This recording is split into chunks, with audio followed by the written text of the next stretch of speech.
दोस्तों, civil services online classes में आपका स्वागत है। भूगोल के वीडियो के इस सीरीज में आज हम वेस्ट इंडीज के बारे में पढ़ेंगे। वेस्ट इंडीज के पढ़ने के क्रम में हम वेस्ट इंडीज और ईस्ट इंडीज में अंतर भी समझेंगे और यह भी देखेंगे कि आखिर इंडीज का क्या अर्थ है और इसमें वेस्ट शब्द क्यों लगा हुआ है। क्या इस इंडीज का संबंध इंडिया से है? तो आइए आगे के वीडियो में देखते हैं, आगे के स्लाइड में देखते हैं। चर्चा के बिंदु, हमारी चर्चा के बिंदु है कि पश्चिमी द्वीप समूह यानी वेस्ट इंडीज क्या है, पूर्वी द्वीप समूह अर्थात ईस्ट इंडीज क्या है, एबीसी आइसलैंड क्या है, प्री के लिए बहुत इंपॉर्टेंट सवाल है ये, और वेस्ट आइसलैंड क्या है। वेस्ट इंडीज और वेस्ट आइसलैंड दोनों में क्या अंतर है, इस बात को हम जानेंगे। विश्व के इस मानचित्र को गौर कीजिए, यह है प्रधान मध्याह्न रेखा, ग्रीनविच लाइन। ग्रीनविच लाइन के पूरब जो गोलार्ध होता है उसे पूर्वी गोलार्ध कहते हैं और इसके जो पश्चिम होता है उसे पश्चिमी गोलार्ध कहते हैं। आप मानचित्र पर देखेंगे तो इससे लगभग इधर जितनी दूरी पर यह है, लगभग उतनी दूरी पर द्वीपों के समूह हैं। इन द्वीपों को समूह को ईस्ट इंडीज कहते हैं और द्वीपों के इस समूह को वेस्ट इंडीज कहते हैं, यद्यपि इनका नया नाम कैरेबियन द्वीप भी है। अब यह जानेंगे कि आखिर वेस्ट इंडीज और ईस्ट इंडीज नाम क्यों पड़ा, कैसे पड़ा। इसके लिए इन कुछ महानुभाव और इसकी जानकारी को गौर कीजिए, बहुत ही इंपॉर्टेंट है और मजेदार है। एक थे टॉलमी महाशय। टॉलमी क्या थे? गणितज्ञ थे, एस्ट्रोलॉजर थे और भूगोलवेत्ता थे। यह इनकी आयु ये 100 से 170 एडी के बीच में इनका जीवन काल था। ये मिस्र के अलेक्जेंड्रिया शहर में रहते थे। आज वो मिस्र है, लेकिन उस समय वह यूनान का भाग हुआ करता था और अलेक्जेंड्रिया एक बहुत प्राचीन शहर है। प्रारंभिक परीक्षा में पूछा जाता है, अलेक्जेंड्रिया जो है नील नदी के डेल्टा पर स्थित है, भूमध्य सागर में। तो अलेक्जेंड्रिया में रहते थे। इन्होंने 150 एडी में एक कार्टोग्राफी की किताब लिखी थी, उसका नाम था जियोग्राफी। कार्टोग्राफी यानी मानचित्रों का एक विवरण दिया था, मानचित्र बनाया था और उसका नाम था जियोग्राफी। इसी जियोग्राफी मानचित्र का अध्ययन करके 1492 में क्रिस्टोफर कोलंबस ने भारत की खोज की ठानी। उनकी इच्छा थी कि भारत को खोजें। भारत आने का स्थलीय मार्ग तो था और लोगों को यह पता था कि भारत बहुत ही धनी है, खासतौर पर मसाले के दृष्टिकोण से पश्चिमी यूरोपीय देशों का भारत में काफी इंटरेस्ट था। तो भारत का रास्ता खोजना एक अभियान था। पुनर्जागरण काल यूरोप में आरंभ हो चुका था। तो क्रिस्टोफर कोलंबस जब टॉलमी की किताब का अध्ययन किया तो उन्हें पता चला कि पृथ्वी गोल है और अगर हम यूरोप से पश्चिम दिशा में जाएंगे, इधर देखिए, अगर हम यूरोप से पश्चिम दिशा की तरफ जाएंगे तो चूंकि धरती गोल है इसलिए हम भारत पहुंच जाएंगे। यद्यपि इधर से इधर आकर के भारत पहुंचा जा सकता था, लेकिन यह न्यूनतम दूरी नहीं थी। लेकिन कोलंबस ने इस टॉलमी के कार्यों की गलत व्याख्या को ध्यान में रखते हुए वो चला और 1492 में वह बहामाज पहुंचा। बहामाज कहां है? बहामाज वही वेस्ट इंडीज का एक द्वीप है। ये सबसे बाहरी द्वीप जो यहां देख रहे हैं, आगे हम डिटेल्स में पढ़ेंगे। वहां वह पहुंचा। वहां पहुंचने के बाद कहा कि यह हिंद महासागर है और बहुत खुशफहमी में वो वापस चला आया। 1492 से 1502 के बीच में कोलंबस उस इलाके की 4 बार यात्रा किया, लेकिन उसके जीवन काल में उसकी यह गलतफहमी बनी रही कि उसने भारत को खोज लिया। उसी समय आपको पता होगा कि 1498 में वास्को डी गामा भारत की खोज के लिए पूरब दिशा से निकला। पूरब दिशा से निकला मतलब वास्को डी गामा यहां से चला और इस माध्यम से, इस मार्ग से होते हुए इधर आशा अंतरिप होते हुए यहां ऐसे सीधे ऐसे भारत के लिए कोचीन पे वहां पर चला। तो चला और उसने भारत पहुंचने के मार्ग की खोज की। किताबों में या बोलचाल की भाषाओं में भूल से लोग लिख देते हैं कि भारत की खोज की। भारत की खोज नहीं की, भारत तो था ही। भारत आने के समुद्री मार्ग की खोज की वास्को डी गामा ने और वास्को डी गामा वापस गए। क्रिस्टोफर कोलंबस इस गलतफहमी में पड़ा हुआ ही था कि उसने भारत की खोज कर ली, लेकिन जब वास्को डी गामा पहुंचे तो उन्होंने कहा कि नहीं, भारत उधर है, उधर नहीं है। लेकिन इस बात की जानकारी कोलंबस को नहीं मिली और कोलंबस बाद में 1506 में गुजर गए। एक दूसरा जो ये था खोजकर्ता, अब वो था अमेरिगो वेस्पुस्सी। वह कोलंबस के काम को आगे बढ़ाने के लिए जब वहां पहुंचा तो घूमने फिरने के बाद कहा कि नहीं, कोलंबस ने जिस इलाके को भारत कहा है वास्तव में वो भारत नहीं है, वह नई दुनिया है। उसने नई दुनिया शब्द दिया और इसी को और दक्षिण अमेरिका खासतौर ब्राजील इत्यादि की खूब यात्रा की और इन्हीं के काम को मान्यता प्रदान करते हुए 1507 में कार्टोग्राफर मार्टिन वाल्ड से मूलर ने जब एक कार्टोग्राफी किताब यानी एटलस बनाया तो उस एटलस में इनके सम्मान में, अमेरिकी वेस्पुस्सी के सम्मान में जो नई दुनिया थी उसका नाम अमेरिका रखा। अब सवाल उठता है कि जब उन लोगों को पता चला कि भाई भारत तो पूरब में है और पश्चिम में जो है वह तो अमेरिका है, लेकिन एक बार नाम पड़ जाता है तो पड़ जाता है। जैसे किसी बच्चे का नाम बचपन में छोटू रख दे तो बड़े होकर के वो 6 फीट लंबा हो जाता है तो उसका नाम छोटू ही रहता है। इसी प्रकार से इंडीज तो नाम पड़ गया उसका। अब यूरोपियन लोगों को यह कंफ्यूजन होने लगा कि इंडीज मतलब भारत और भारत तो पूरब में है, ये कैसे होगा। तो इसलिए इंडीज से इसको अंतर करने के लिए इसका नाम वेस्ट इंडीज कर दिया गया और इंडीज के पूरब जो द्वीप समूह सब थे जो इंडोनेशिया, मलेशिया, सिंगापुर इत्यादि हैं उनका नाम ईस्ट इंडीज पड़ गया। मुझे उम्मीद है कि आपको बेहतर समझ हो गई होगी। फिर से आप सुन लीजिए कि अमेरिका को भूल से उसने भारत समझा इसलिए उसका नाम दे दिया इंडीज और वहां के मूल निवासी का नाम कह दिया रेड इंडियन। एक बात आप और जान लीजिए, वहां के मूल निवासी को रेड इंडियन कहा जाता था इन्हीं कोलंबस की गलतफहमी के कारण। और क्यों? क्योंकि उनके रंग जो है रेशियल थे, वो उसका रंग जो है अपेक्षाकृत गहरा थोड़ा लाल कलर का था और उनको इंडियन कहा गया इसलिए रेड इंडियन।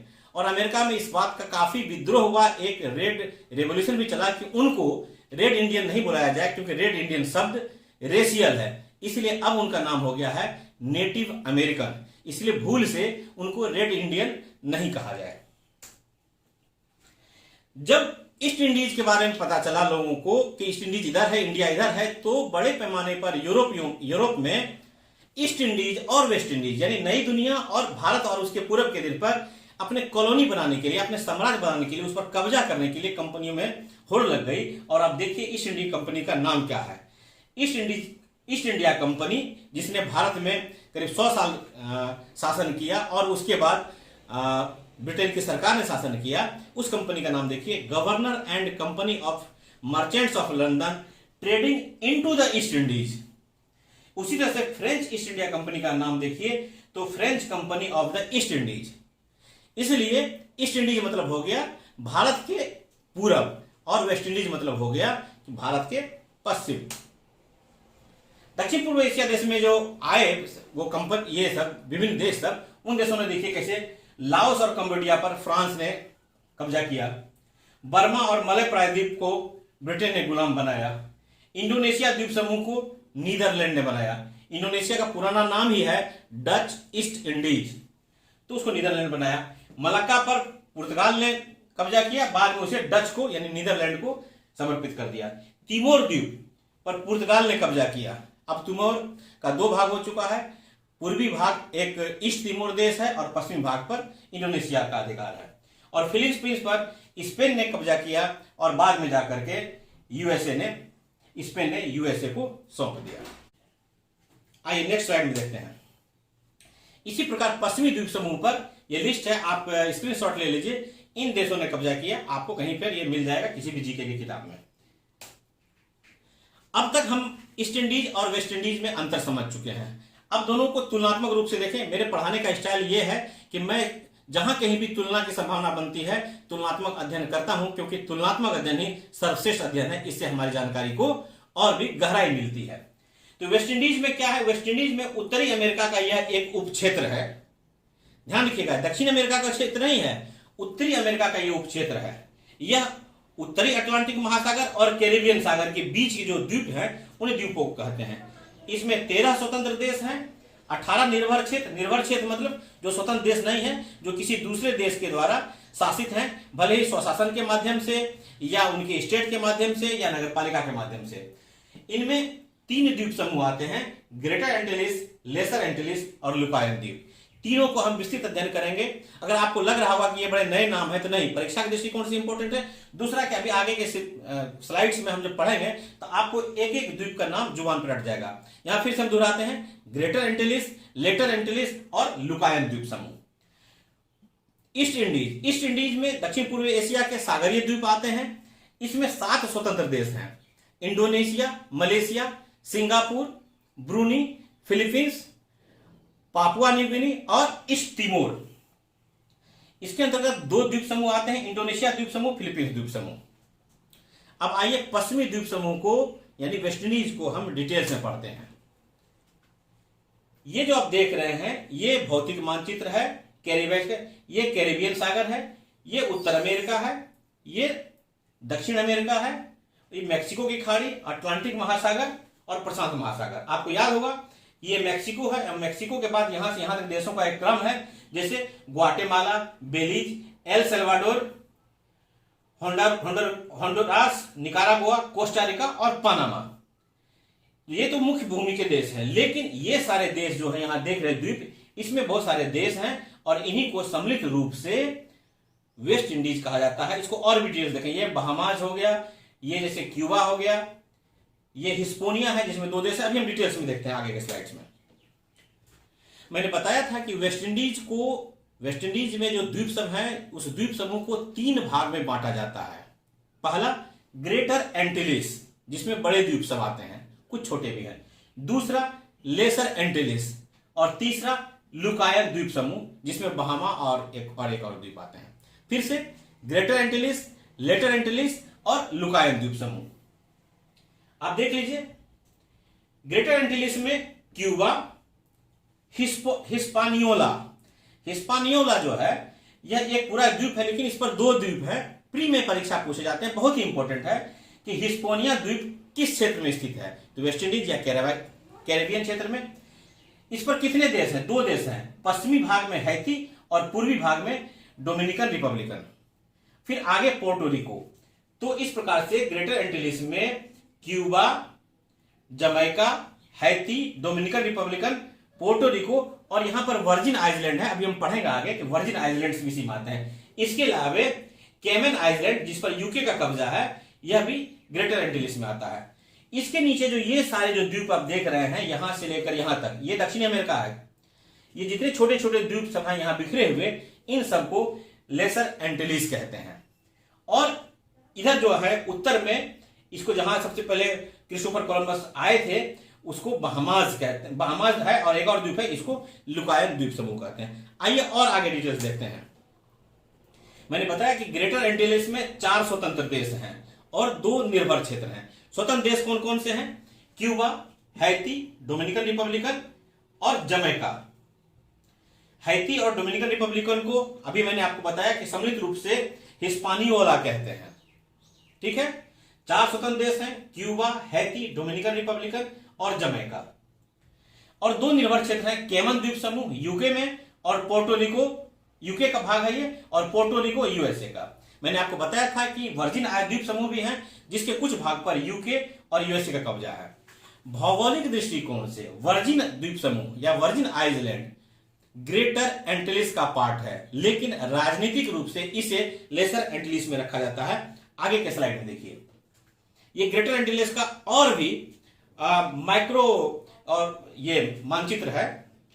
इसमें आप देखिए, गौर से देखिए, ये क्यूबा हो गया नंबर 1 स्वतंत्र देश को देखते हैं।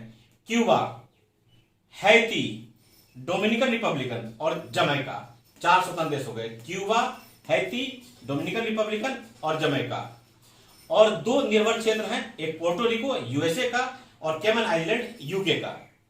इसके अलावा ये वर्जिन आइलैंड्स है पोर्टो रिको के पूरब में, जिसमें कुछ पर यूएस का और कुछ पर ब्रिटिश का, ब्रिटेन का कब्जा है। क्लियर हो गया? अब आइए लेसर एंटिलिस को देखते हैं। मैंने बताया था कि बाकी सारे जो है वो लेसर एंटिलिस हैं। लेसर एंटिलिस के भी 3 भाग हैं, लीवार्ड द्वीप समूह, विंडवार्ड द्वीप समूह और लीवार्ड एंटिलिस। लीवार्ड द्वीप समूह, विंडवार्ड द्वीप समूह और लीवार्ड एंटिलिस। इसी लीवार्ड द्वीप समूह में सेंट किट्स एंड नेविस है। यह उत्तरी अमेरिका का क्षेत्रफल के दृष्टिकोण से और जनसंख्या के दृष्टिकोण से, दोनों ही दृष्टिकोण से सबसे छोटा देश है। जो लीवार्ड द्वीप समूह के में जो देश या क्षेत्र आते हैं, आप एक नजर डालिए। कुछ सुना हुआ नाम है, जैसे Antigua, Barbuda, Saint Martin, Anguilla, और उसके नीचे जब आएंगे तो Dominica, Martinique, Saint Lucia, Barbados, Grenada, Trinidad and Tobago नाम सुने होंगे। ये सभी जो है यह विंडवार्ड द्वीप समूह में है। और इधर दक्षिण अमेरिका के ठीक उत्तर में जो ये फैला हुआ है, अरूबा, कुराकाओ, बोनायर और मार्गरीटा। मार्गरीटा, आप जब मार्गरीटा अंग्रेजी का शब्द है, कोई गाने में भी इसका इस्तेमाल हुआ है, तो ये याद रह जाएगा। यहीं पर मैं आपको आगे बताने वाला हूं, लेकिन बता दूं कि प्री परीक्षा में एक इंपॉर्टेंट सवाल पूछ जाते हैं, एबीसी द्वीप से क्या समझते हैं? एबीसी द्वीप क्या है? यही है एबीसी द्वीप, बीच में सी है, लेकिन अरूबा, बोनायर और कुराकाओ, इन तीनों पर नीदरलैंड का कब्जा है, ये नीदरलैंड का भाग है। तो आप समझ गए कि लेसर एंटिलीज के 3 भाग हैं, लीवार्ड द्वीप समूह, विंडवार्ड द्वीप समूह और लीवार्ड एंटिलीज। उसी को यहां पर मैंने सजा के लिखा है कि लीवार्ड एंटिलीज के 3 सर्वाधिक पश्चिमी द्वीप हैं, अरूबा, बोनायर और क्यूराकाओ। एबीसी द्वीप समूह, अरूबा, बोनायर और कुराकाओ। अरूबा और कुराकाओ ये दोनों जो है नीदरलैंड के स्वशासी प्रदेश हैं, और ये बीच वाला जो बोनायर है वह यूरोपीय, ये उसका म्युनिसिपैलिटी, स्पेशल म्युनिसिपैलिटी है। और ये तीनों क्षेत्र, नीदरलैंड भले ही यूरोपियन यूनियन का भाग है, लेकिन एबीसी ये तीनों यूरोपीय यूनियन से बाहर है। एबीसी आइलैंड को और भी बड़े रूप में देख सकते हैं, ये दक्षिण अमेरिका है, ये देख लीजिए हिस्पानियोला, ये पोर्टोरिको, यही अरूबा, बोनायर और कुराकाओ। आप इसका स्क्रीनशॉट ले सकते हैं, ठीक है। Next slide. मैंने बताया था, फिर से दोहरा रहा हूं कि वेस्ट इंडीज के 3 भाग हैं, ग्रेटर एंटिलीज, लेसर एंटिलेस और लुकायन या बहामा द्वीप समूह। इसमें 2 ही आते हैं, एक बहामा द्वीप समूह जहां कोलंबस ने अपना कदम रखा था और भूल से इसे हिंद महासागर का द्वीप कहा था, और दूसरा टर्क्स एंड कैकस द्वीप समूह, ये जो है ब्रिटेन का एक्सटर्नल टेरिटरी है। तो लुकायन में कौन कौन से आते हैं? बहामा द्वीप समूह और टर्क्स एंड केकस द्वीप समूह। इसको मानचित्र पर देख सकते हैं, ये सारा बहामाजी है और टर्क्स एंड केकस यहां पर है, ठीक है। फिर से एक नजर देखने के लिए मैंने फिर से यहां पर जानबूझ करके रखा है कि, और फिर से समझ लें कि ये वेस्ट इंडीज है। वेस्ट इंडीज में उसके 3 भाग हैं, एक है ग्रेटर एंटिलीज जिसमें Cuba, Jamaica, Haiti, Dominican Republican, Puerto Rico और वर्जिन आइलैंड भौगोलिक रूप से, और कैमन आइलैंड जिसका ब्रिटेन का भाग है। दूसरा हो गया यहां पर लीवार्ड आइलैंड्स, लेसर एंटिलीज का, ये विंडवार्ड आइलैंड और ये लीवार्ड एंटिलीज। और बाद में यहां पर जो आपने कहा था कि ये बहामास और टर्क्स एंड कैरियस है, ये लुकायन द्वीप समूह है। वेस्ट इंडीज और वेस्ट इंडीज क्रिकेट टीम में अंतर समझना चाहिए। वेस्ट इंडीज, आप ये जानते रहे कि अंतरराष्ट्रीय जो क्रिकेट मैच होता है तो उसमें आपको लगता होगा कि देशों के बीच मैच होता है, लेकिन 2 ऐसे अपवाद है, जैसे इंग्लैंड, यूके की टीम नहीं खेलती है, इंग्लैंड की टीम खेलती है, यानी इंग्लैंड का जो क्रिकेट संघ है वह आईसीसी का मैच में भाग लेता है। ठीक उसी प्रकार से वेस्ट इंडीज एक देश नहीं है, वास्तव में वहां पर 15 देशों के विभिन्न क्षेत्रों के खिलाड़ी इसमें भाग लेते हैं और सब ने मिलकर के एक क्रिकेट संघ बनाया हुआ है और वेस्ट इंडीज के बैनर तले में ये लोग करते हैं। इसमें मुख्यतः 15 कैरिबाई अंग्रेजी भाषा के देश हैं, लेकिन इनमें एक अपवाद है, एक दक्षिण अमेरिकी देश है और वह है गुयाना, जिसकी राजधानी है जॉर्ज टाउन। फिर से गौर कर लीजिए, इसमें से अपवाद एक ही है जो गुयाना है, और गुयाना दक्षिणी अमेरिकी देश है जो वेस्ट इंडीज का भाग है। अब फिर से एक बार चर्चा के बिंदु पर गौर कीजिए कि हमने कहा था कि हम तो वेस्ट इंडीज को पढ़ेंगे, पढ़ लिए। पूर्वी द्वीप समूह के बारे में थोड़ा सा पढ़े, एबीसी द्वीप पढ़ लिए, और पश्चिमी द्वीप क्या है यह बचा रह गया। तो चूंकि वीडियो लंबा हो जाएगा, इसलिए जानबूझ करके हमने पूर्वी द्वीप समूह और पश्चिमी द्वीप को इस वीडियो में नहीं रखा है। हम नेक्स्ट वीडियो में देखेंगे कि पूर्वी द्वीप समूह और उसका विस्तृत अध्ययन करेंगे, साथ ही पश्चिमी द्वीप और इसके अलावे क्रिसमस आइलैंड के बारे में भी पढ़ेंगे कि वो क्या है। तो फिर उम्मीद है कि इससे आपको वेस्ट इंडीज के बारे में अच्छी जानकारी मिली होगी। अच्छा लगे तो जरूर इसे शेयर करें, सब्सक्राइब करें, लाइक करें। धन्यवाद।